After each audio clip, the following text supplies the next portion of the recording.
O almoço de domingo ainda estava sobre a mesa quando meu filho resolveu transformar 40 anos de trabalho em motivo de riso. Havia arroz, feijão, frango assado, farofa e uma travessa de pudim perto da janela. Eu tinha passado a manhã inteira cozinhando para receber a família, mas bastaram alguns segundos para que tudo aquilo perdesse o sabor. Você já foi humilhado por alguém que criou com as próprias mãos? Já olhou para um filho e se perguntou em que momento ele deixou de enxergar seus sacrifícios? Marcelo estava perto da fruteira quando encontrou meu extrato bancário. O que é isso? Mãe, um papel do banco. Deixa aí. Ele abriu mesmo assim. Na primeira página aparecia o crédito mensal do INSS. It. 742. Liu Shisan. Meu filho leu o valor e soltou uma risada curta. Mãe, é isso que a senhora recebe depois de trabalhar a vida inteira? Cíntia tentou esconder um sorriso. 2 parentes que estavam na sala desviaram os olhos. Sofia, minha neta, abaixou a cabeça. Envergonhada pelo próprio pai, Marcelo continuou. Com esse dinheiro, a senhora não paga nem o condomínio de um apartamento decente. Ainda bem que tem um filho para cuidar de tudo. Senti meu rosto queimar. Não pela quantia. Eu conhecia o valor de cada real daquela aposentadoria. Ali estavam as madrugadas diante da máquina de costura. As dores nas costas e os vestidos que terminei, enquanto toda a casa dormia. O que doía era perceber que Marcelo olhava para aquele número como se ele resumisse minha vida inteira. Estendi a mão. Devolva meu extrato. Calma. Mãe, estou só tentando entender como a senhora sobrevive com isso. Eu sempre sobrevivi, porque nunca soube viver direito. A frase atravessou meu peito. Lembrei-me de quando ele era menino, e eu deixava de comprar tecido para mim a fim de pagar seus sapatos. Lembrei-me de Antônio chegando cansado da oficina e ainda aceitando consertos extras para que nosso filho nunca se sentisse inferior aos colegas. Marcelo virou a folha, ainda sorrindo. Então ficou imóvel. Na segunda página, aparecia o saldo de uma aplicação financeira. 638. Ele aproximou o papel do rosto e leu novamente. Como se aqueles números pudessem mudar, Cíntia se levantou. Marcelo. O que foi? Ele não respondeu. Seu sorriso havia desaparecido. Mãe, de onde veio esse dinheiro? Peguei lentamente o extrato das mãos dele. Essa não é a página que mais deveria preocupar você. O silêncio tomou conta da sala. Marcelo franziu a testa. Tem mais alguma coisa que a senhora está escondendo. Dobrei as 2 folhas e as coloquei sobre a mesa. Naquele momento, ele ainda acreditava que a maior surpresa estava no saldo bancário. Não sabia que, 3 meses antes, eu havia descoberto por que Antônio deixara o nome dele registrado num documento guardado no cartório. 3 meses antes daquele almoço. Minha vida seguia num ritmo simples. Eu acordava cedo. Antes de o sol entrar pela janela da cozinha, passava o café no coador de pano, abria as janelas e regava as plantas que Antônio cuidava no quintal. O limoeiro era o meu preferido. Depois que ele morreu, aquela árvore parecia guardar uma parte da presença dele. Às vezes, eu tocava o tronco e dizia: bom dia, Antônio. Mais um dia por aqui. A casa ficava silenciosa demais depois das 8 da manhã. Por isso, mesmo aposentada, eu continuava fazendo pequenos ajustes de costura para as vizinhas. Trocava zíperes, apertava vestidos, fazia barras de calça e remendava uniformes escolares. Não era por necessidade. Pelo menos não do jeito que Marcelo imaginava. Era porque o som da máquina preenchia o vazio todos os meses. Eu organizava minhas contas com cuidado. Separava o dinheiro da luz, do mercado, dos remédios, da oferta na igreja e do material de costura. Também guardava uma pequena quantia para Sofia. Minha neta nunca pedia nada, mas eu gostava de ajudá-la com livros, cadernos ou uma roupa para a escola. Marcelo aparecia pouco. Quase sempre chegava quando precisava de alguma coisa. Certa tarde, Ele estacionou diante da minha casa e entrou reclamando antes mesmo de se sentar. O mercado está impossível. Tá, mãe. Cliente demora para pagar. Funcionário falta. Material aumenta toda semana. Só eu sei o peso que carrego.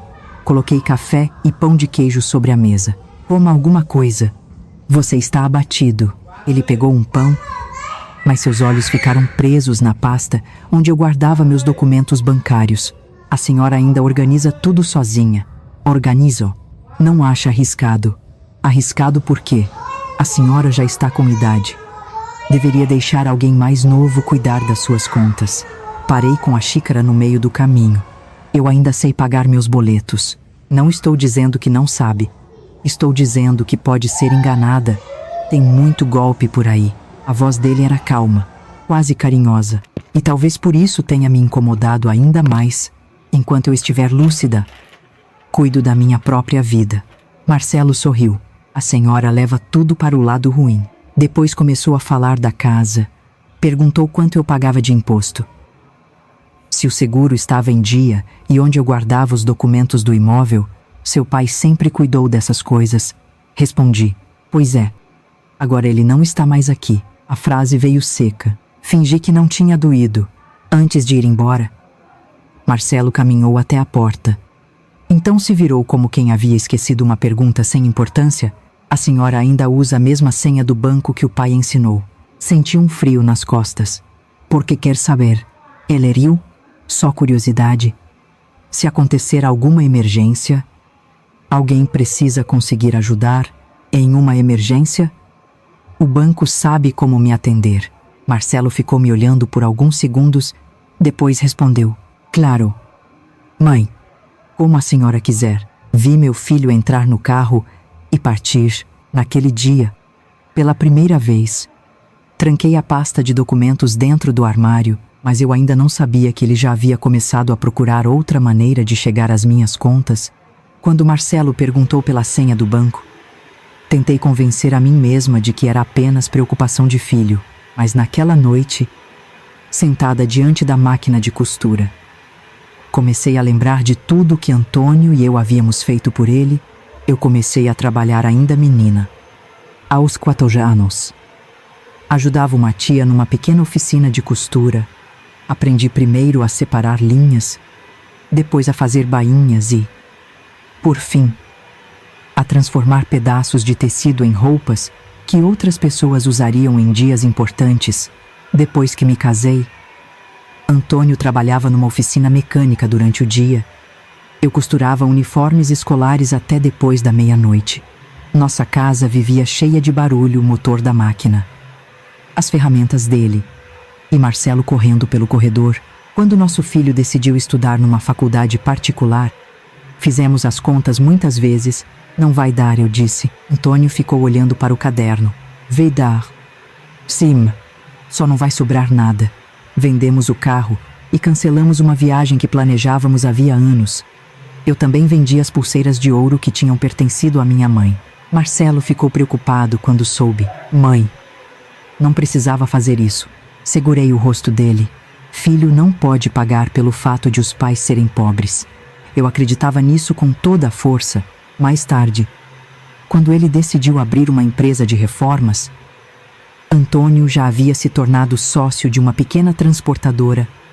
Não éramos ricos, mas, pela primeira vez, tínhamos uma reserva.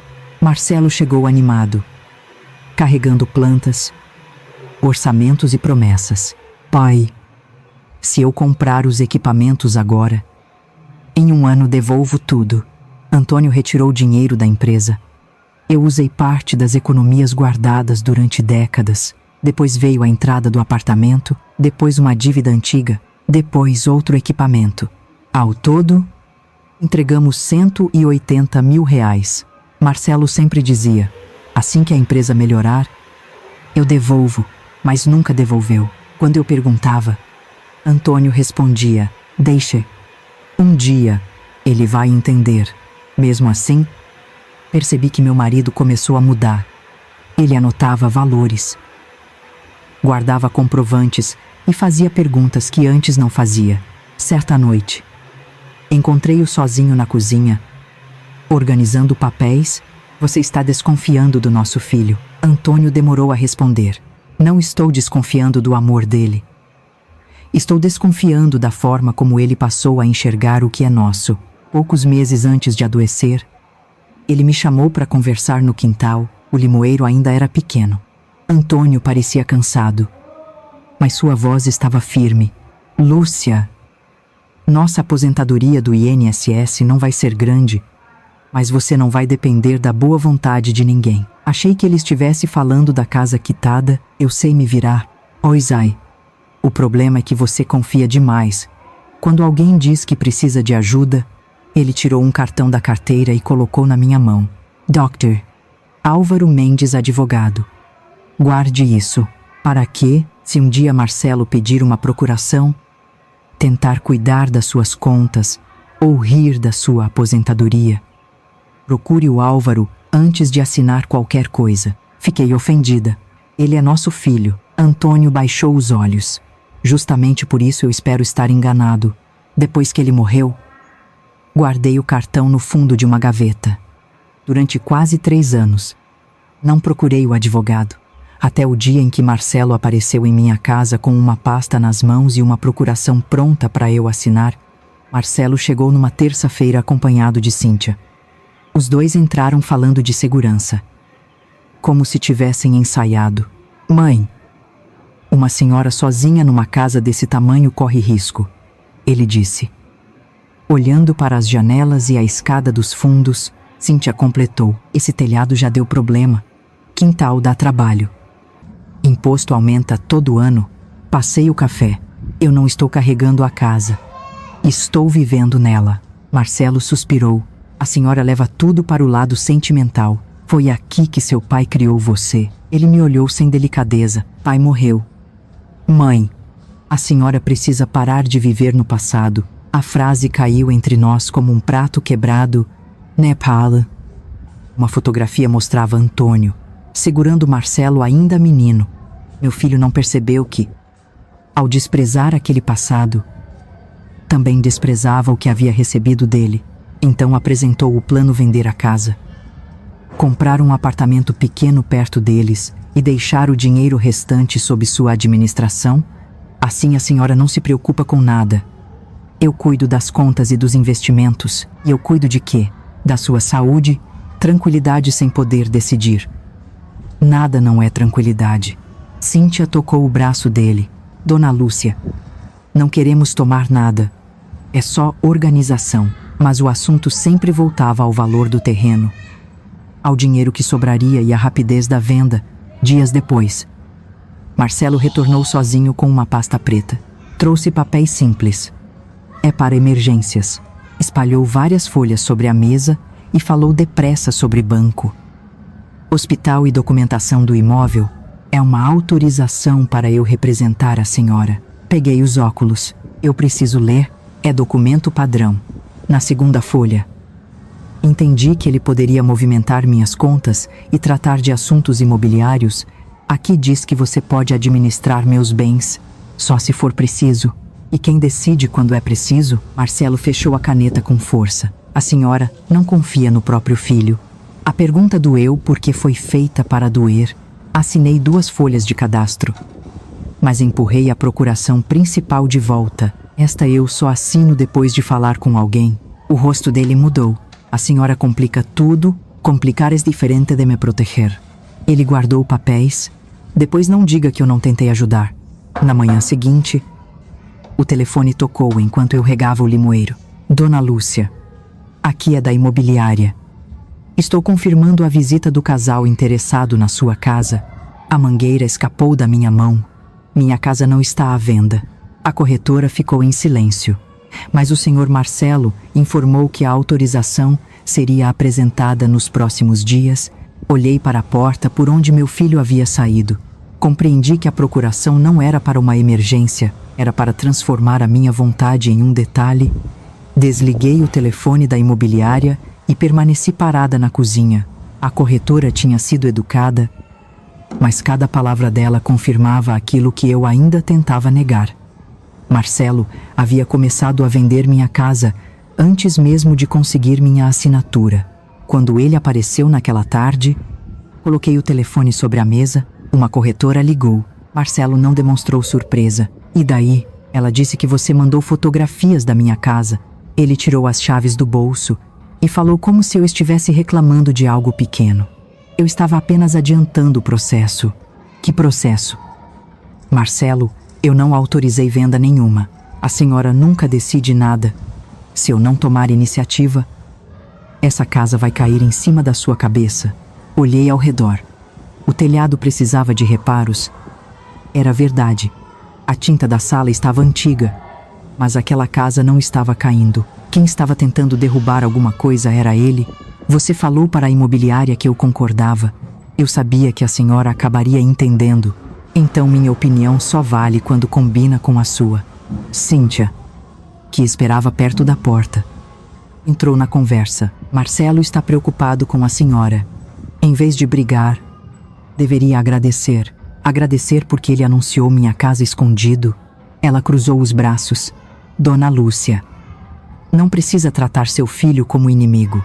Aquelas palavras mexeram comigo durante horas. Fiquei pensando se talvez eu estivesse sendo injusta. Eu tinha 64 anos. Morava sozinha. Talvez Marcelo enxergasse perigos que eu não queria aceitar. Talvez fosse mesmo preocupação. Talvez eu estivesse confundindo cuidado com controle porque ainda não sabia viver sem Antônio. Foi assim que a culpa começou a entrar, devagar, como água por uma rachadura, naquela semana. O banco ligou. Uma mulher se apresentou como gerente da minha conta. Dona Lúcia, precisamos confirmar uma solicitação de resgate integral de uma aplicação financeira. Apatai o telefone. Que aplicação? Houve silêncio do outro lado. A senhora autorizou alguém a usar uma procuração para consultar e movimentar seus investimentos? Meu coração acelerou. Eu não dei procuração a ninguém. A gerente falou com mais cautela. Um homem apresentou cópias de documentos e tentou obter informações sobre valores registrados em seu CPF. O procedimento foi bloqueado porque a autorização estava incompleta. Sentei-me. Esse homem se chamava Marcelo Ferreira. Ela não confirmou diretamente. Por segurança, prefiro conversar pessoalmente. A senhora pode vir à agência amanhã. Olhei para a pasta de documentos dentro do armário. Posso. Traga identidade, comprovante de endereço e todos os extratos que recebeu nos últimos meses. Todos. Principalmente um extrato que tem 2 páginas. Depois que a ligação terminou, fui até o quarto e abri a gaveta onde guardava o cartão de Dr. Álvaro. A lembrança da voz de Antônio voltou inteira. Se Marcelo pedir uma procuração, procure o advogado antes de assinar qualquer coisa. Sentei-me na cama com o cartão numa mão e o telefone na outra. Meu filho não estava apenas tentando vender minha casa. Ele já tinha ido ao banco procurar um dinheiro que nem eu sabia que existia. Antes de ir ao banco, participei do aniversário de um primo de Cíntia. O churrasco estava cheio, com crianças correndo pelo quintal, música baixa e parentes falando ao mesmo tempo. Eu quase não fui, mas Sofia insistiu. Vou. Fica perto de mim durante boa parte da tarde. Evitei Marcelo. Ainda tentava encontrar coragem para perguntar por que ele havia procurado informações sobre minhas contas. Então a torneira da minha cozinha entrou na conversa. Eu comentei com uma cunhada que precisaria esperar o pagamento da aposentadoria para comprar uma nova. Marcelo ouviu e riu alto. Com aquela aposentadoria, é melhor comprar fita isolante. Algumas pessoas sorriram por constrangimento. Outras abaixaram os olhos. Cíntia acrescentou. Ainda bem que ela tem um filho. Sozinha. Não conseguiria sobreviver. Senti meu rosto queimar. Não era a primeira vez que Marcelo fazia uma brincadeira às minhas custas. Mas naquela tarde havia algo mais cruel em sua voz. Ele queria que todos acreditassem que eu era frágil, pobre e incapaz. Eu sobrevivi muitos anos antes de você aprender a amarrar os sapatos, respondi. Ela abriu os braços. Mãe, não precisa se ofender. Estou falando a verdade. Camila não estava presente para me defender. Sofia ficou imóvel ao meu lado. Segurando o copo com as duas mãos, Marcelo continuou. Ela recebe menos de R$ 2.000 e age como se não precisasse de ninguém. Talvez ela não precise mesmo, disse Sofia, quase num sussurro. O pai olhou para ela. Não se meta. A conversa mudou. Mas eu já não conseguia ouvir direito. Levantei-me e fui até o banheiro. Tranquei a porta. Sentei-me sobre a tampa do vaso e chorei em silêncio. Cobri a boca com uma toalha para ninguém escutar. Eu não chorava por causa do valor da aposentadoria. Nunca tive vergonha de receber pouco. Aquele dinheiro era fruto de uma vida honesta. Eu chorava porque o menino por quem vendi joias. Adiei sonhos e trabalhei de madrugada. Agora usava minha velhice para me diminuir diante da família. A porta recebeu 2 batidas leves. Vu.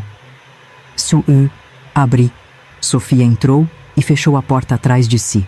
Não acredita no que meu pai falou. Enxuguei o rosto depressa. Talvez ele tenha razão. Talvez eu esteja atrapalhando a vida dele. Ela segurou minha mão. A senhora passou a vida inteira ajudando todo mundo. Agora eles falam como se seu amor fosse uma dívida. Olhei para minha neta e percebi que, aos 16 anos, ela enxergava algo que eu havia me recusado a ver durante décadas. Quando saímos do banheiro, ouvi Marcelo conversando perto da churrasqueira. Sam. Ela não dura 6 meses. Parei atrás da porta. Cíntia perguntou. E se ela continuar se recusando a vender? Ela vai entender quando perceber que não tem escolha. Naquela noite, fui embora antes do bolo. No dia seguinte, acordei cedo, coloquei os documentos na bolsa e fui sozinha ao banco. A gerente me recebeu numa sala pequena. Dona Lúcia. A senhora sempre olhou apenas a primeira página deste extrato. Ali está minha aposentadoria. Ela virou a folha devagar. Na segunda página havia números, siglas e um saldo que me fez prender a respiração. Eu não entendo. A gerente apontou para o valor. A primeira página mostra o que o INSS paga à senhora. A segunda mostra o que seu marido preparou para proteger. Lá. Fiquei olhando para a segunda página sem conseguir dizer nada. O saldo total ultrapassava R$ 638.000. Além daquele valor, apareciam depósitos mensais vindos de uma previdência privada, rendimentos de aplicações e uma pequena participação em um galpão alugado. Deve haver algum erro, murmurei. A gerente balançou a cabeça. Não há erro. Dona Lúcia, esses recursos foram organizados por seu marido ao longo de muitos anos. Passei o dedo sobre o nome de Antônio impresso no documento. Ele nunca me contou que havia tanto. Talvez tenha contado de uma forma que a senhora não percebeu. A senhora é a única beneficiária da Previdência e a titular das aplicações. A lembrança voltou. Pouco antes de adoecer, Antônio dissera que eu não dependeria da boa vontade de ninguém. Na época, pensei que ele falasse apenas da casa quitada. Por que esse dinheiro ficou parado? Não ficou parado. Continuou rendendo. A senhora apenas nunca fez retiradas, porque sempre viveu com a aposentadoria. E o que recebia da costura, olhei para minhas mãos. Durante anos, remendei roupas, para não desperdiçar dinheiro. Adiei o conserto da torneira e pensei 2 vezes antes de comprar um par de sapatos. Não porque fosse pobre, mas porque havia aprendido a viver sem excessos. A gerente abriu outra tela no computador. Seu marido também deixou uma instrução de segurança. Que instrução? Qualquer movimentação feita por procuração deveria ser confirmada pessoalmente com a senhora e com um advogado chamado Álvaro Mendes. Meu coração acelerou. Abri a bolsa e retirei o cartão guardado havia 3 anos. É este homem? Ela comparou os dados. Sim, naquele momento.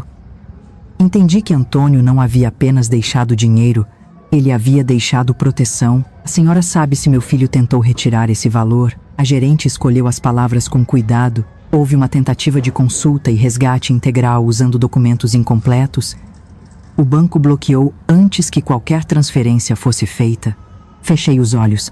Mesmo depois de anunciar minha casa sem autorização, eu ainda queria acreditar que Marcelo não atravessaria aquela linha. Mas ele já tinha atravessado. A gerente me entregou um envelope. Procure o Dr. Álvaro antes de conversar novamente com sua família. Saí do banco e fui diretamente ao endereço indicado no cartão. O escritório ficava numa casa antiga do centro. Quando mencionei meu nome, a secretária pediu que eu esperasse. Poucos minutos depois, um homem de cabelos brancos apareceu na porta. Lúcia Ferreira. Sim. Ele me olhou com uma tristeza que me assustou. Eu esperava que a senhora nunca precisasse vir aqui. Dr. Álvaro abriu um armário e retirou uma pasta grossa com o nome de Antônio. Dentro havia cópias de aplicações, contratos do galpão e um testamento registrado em cartório. Marcelo aparece nesse documento? Perguntei. Aparece. Minha garganta secou. Antônio queria tirar a herança dele. Não.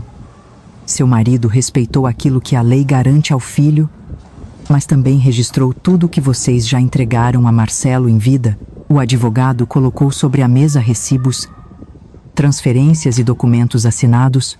Reconheci valores usados na empresa, no apartamento e na compra de equipamentos. Tudo isso soma quanto? Álvaro fez uma pausa antes de responder. Aproximadamente R$180 mil. Mas nós demos esse dinheiro para ajudá-lo. Juridicamente, parte foi registrada como antecipação de herança. Olhei para os comprovantes. Tentando compreender, Dr. Álvaro se levantou e retirou uma pasta mais antiga do fundo do armário. Seu filho já recebeu quase toda a parte dele. Dona Lúcia. Ele colocou a pasta diante de mim. Só nunca chamou aquilo de herança. 2 dias depois, sentei-me diante de uma mesa de madeira no cartório, com Dr. Álvaro ao meu lado. O lugar era silencioso. Havia pastas antigas, carimbos e o ruído baixo de um ventilador no teto. Enquanto o funcionário preparava os documentos, eu apertava a alça da bolsa com as 2 mãos. Nunca imaginei que ouviria a última vontade de Antônio daquela maneira. Dr. Álvaro abriu o testamento e começou a explicar com calma. Parte da caça, das aplicações e da participação no galpão já me pertencia por direito. Não era a favor de ninguém. Era resultado do que Antônio e eu construímos durante o casamento, da parte que ele podia decidir livremente. Deixou a maior parcela para garantir minha segurança e uma quantia reservada para os estudos de Sofia. Ao ouvir o nome da minha neta, meus olhos se encheram de lágrimas. Antônio sempre dizia que aquela menina tinha um coração diferente. E Marcelo, perguntei: o que ficou para ele? O advogado não desviou o olhar. Seu filho não foi retirado da herança. Ele receberá o que a lei determinar, mas será preciso considerar tudo o que já recebeu de vocês em vida. Álvaro colocou vários comprovantes sobre a mesa. Reconheci as transferências feitas quando Marcelo abriu a empresa. Depois, o dinheiro usado na entrada do apartamento, na compra de equipamentos e no pagamento de uma dívida que ele prometera nunca mais repetir. Havia também um documento assinado pelo próprio Marcelo. No alto da folha, li as palavras adiantamento de legítima. O que isso significa? Perguntei. Embora já temesse a resposta, significa que esses valores foram registrados como antecipação da futura herança dele, somados. Chegavam a aproximadamente R$180 mil. Fechei os olhos. Eu me lembrava de cada pedido. É só até a empresa melhorar. É para garantir o futuro da família. Depois eu devolvo. Marcelo nunca devolveu porque, no fundo, talvez já acreditasse que aquele dinheiro lhe pertencia. Cíntia sabe disso? Perguntei. Pelos documentos que temos? Não. Mais tarde, descobri que Marcelo sempre dizia à esposa que havia conquistado sozinho o apartamento, a empresa e os equipamentos. Ele transformara nossos sacrifícios em uma história de sucesso pessoal.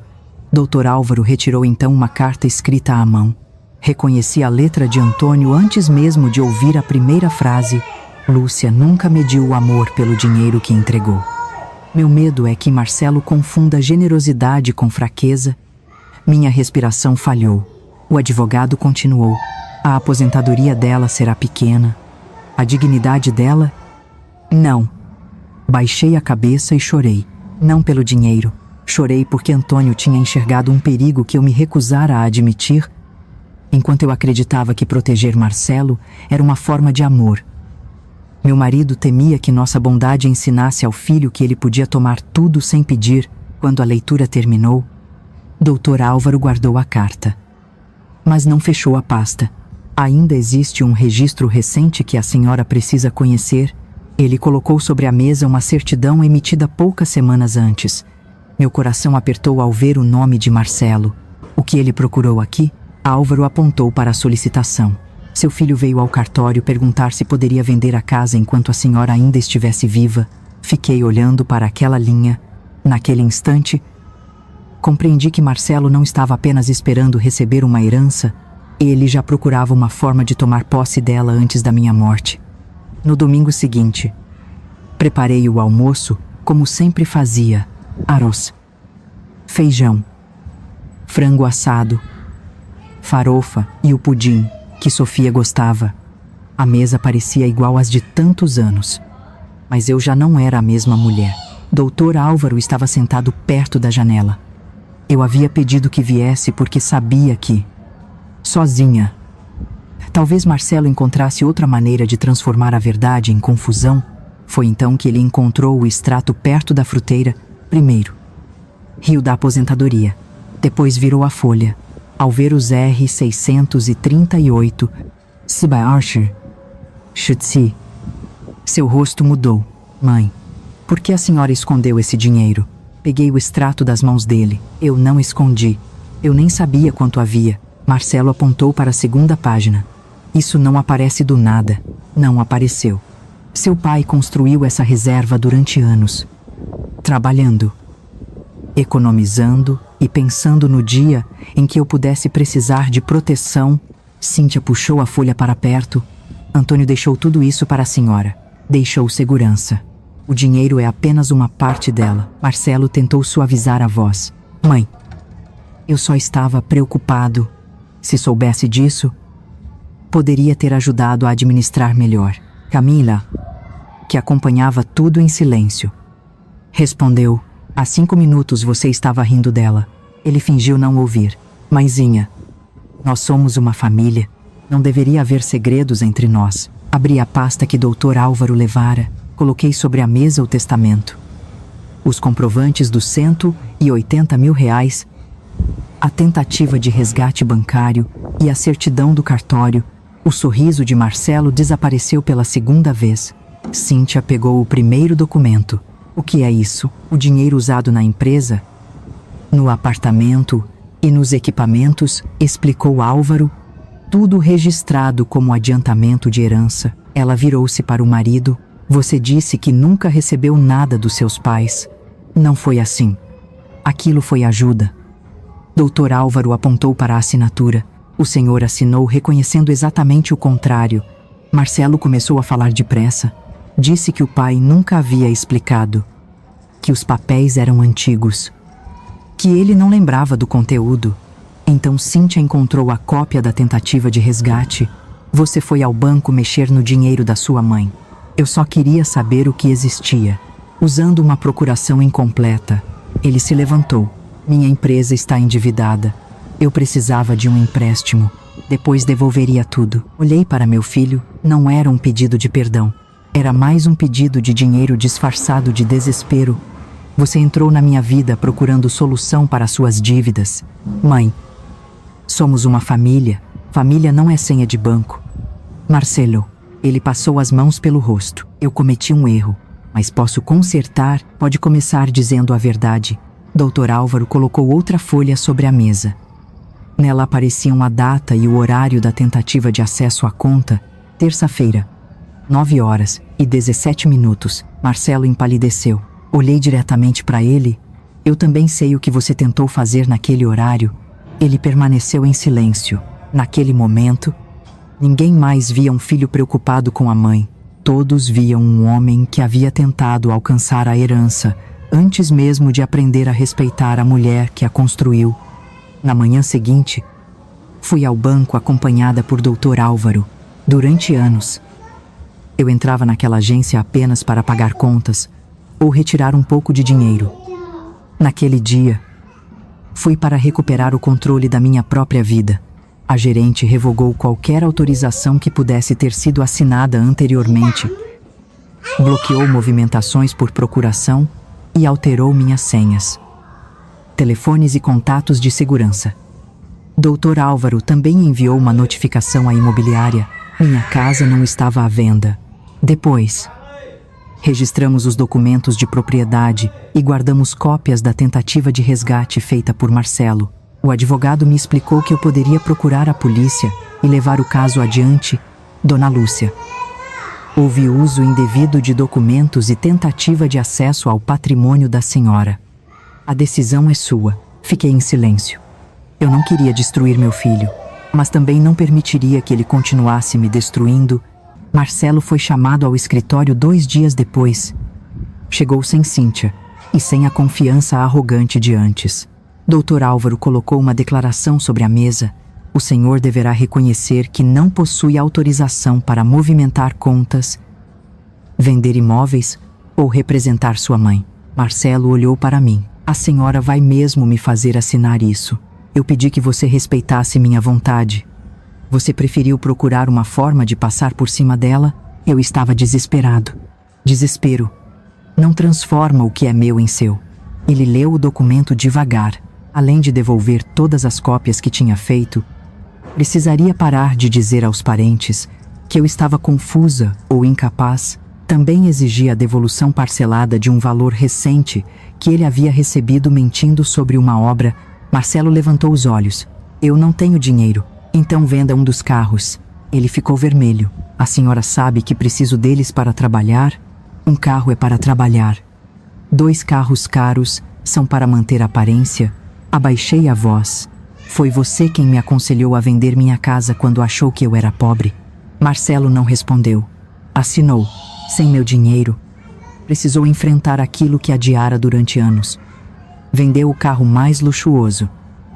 Reduziu o escritório e dispensou despesas que mantinha apenas para parecer bem-sucedido. Eu não comemorei. A queda de um filho nunca traz alegria para uma mãe, mas aprendi que impedir alguém de continuar errando não é crueldade. Justiça não é desejar a ruína de uma pessoa, disse a Camila. É impedir que ela continue arruinando você. Continuei vivendo na mesma casa, continuei passando café no coador de pano e comprando apenas o necessário. A diferença era que agora eu não confundia humildade com submissão. Usei parte do rendimento do galpão para organizar um pequeno projeto de costura no salão da igreja. Mulheres maduras do bairro passaram a se reunir 2 vezes por semana para aprender concertos, fazer uniformes e complementar a renda. Ver aquelas mulheres recuperando a confiança me devolveu uma parte de mim que eu havia esquecido. Meses depois, ouvi uma batida no portão. Marcelo estava do lado de fora, sem o carro caro. Vestia uma camisa simples de trabalho e parecia mais velho. Na mão, carregava a chave reserva da minha casa. Ele a estendeu para mim. Mãe, vim devolver uma coisa que nunca deveria ter pegado sem sua permissão. Olhei para a chave, depois para o rosto do meu filho. Pela primeira vez, ele não havia vindo pedir dinheiro, mas eu ainda precisava descobrir se tinha vindo pedir perdão. Fiquei alguns segundos olhando para a chave na mão de Marcelo. Durante anos, ele entrara naquela casa sem bater. Abria armários, mexia em documentos e falava do meu futuro como se eu já não tivesse voz. Naquele dia, permaneceu do lado de fora. Por que está devolvendo? Agora perguntei. Ele baixou os olhos. Porque nunca foi minha. Abri o portão, mas não o abracei. Nós nos sentamos na varanda, diante do limoeiro que Antônio havia plantado. Marcelo segurou a cabeça entre as mãos. Eu ria da sua aposentadoria porque precisava acreditar que a senhora dependia de mim. Esperei que continuasse. Se a senhora fosse frágil, eu poderia me sentir importante. Assim, não precisava admitir o quanto ainda dependia da senhora. Sua voz falhou. Passei anos achando que tudo que o pai e a senhora fizeram era obrigação. Quando minha empresa começou a afundar, olhei para esta casa e para o dinheiro de vocês como se já fossem meus, e decidiu pegar antes que eu pudesse dizer não. Ele assentiu, Oiarai.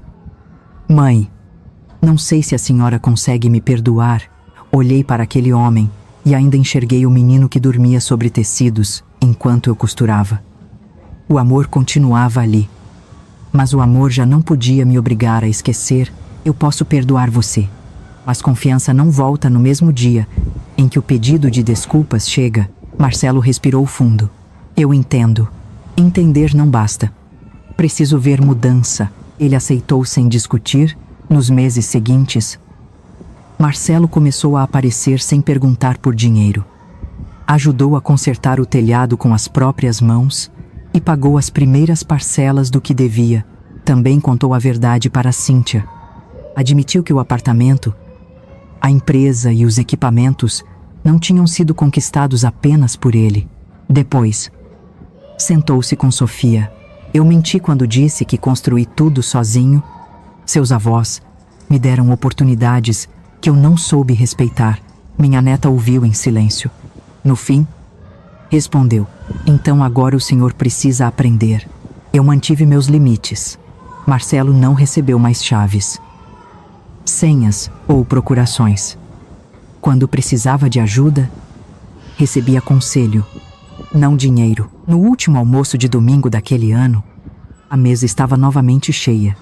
Arroz, feijão, frango assado, farofa e o mesmo pudim que Antônio gostava. Dessa vez, não havia extratos perto da fruteira. Durante o café, Marcelo olhou para mim. Mãe, eu achei que aqueles R$ 1.700 mostravam o valor da sua vida. Nenhum extrato mostra o valor de uma pessoa. Eu sei agora, mas às vezes ele revela o caráter de quem está olhando. Ele baixou a cabeça, sem tentar se defender. Mais tarde, guardei as 2 páginas do extrato numa gaveta. Na primeira estava o valor da minha aposentadoria. Na segunda, o dinheiro que Antônio havia deixado para me proteger. Mas nenhum daqueles números mostrava quem eu era. Abri a janela e ouvi as mulheres chegando para a aula de costura no salão da igreja. Foi então que compreendi a justiça. Não veio porque meu filho perdeu dinheiro ou porque eu descobri que tinha uma reserva. A justiça chegou quando deixei de sentir medo de perder o amor dele por dizer não. Durante anos, pensei que amar um filho significava entregar tudo. Aprendi tarde que o verdadeiro amor também precisa saber dizer: até aqui. A verdade pode demorar para aparecer, mas, quando chega, coloca cada pessoa diante daquilo que realmente fez. E você já foi humilhado ou subestimado por alguém da própria família? Conte sua história nos comentários. Talvez suas palavras ajudem outra pessoa a recuperar a própria dignidade.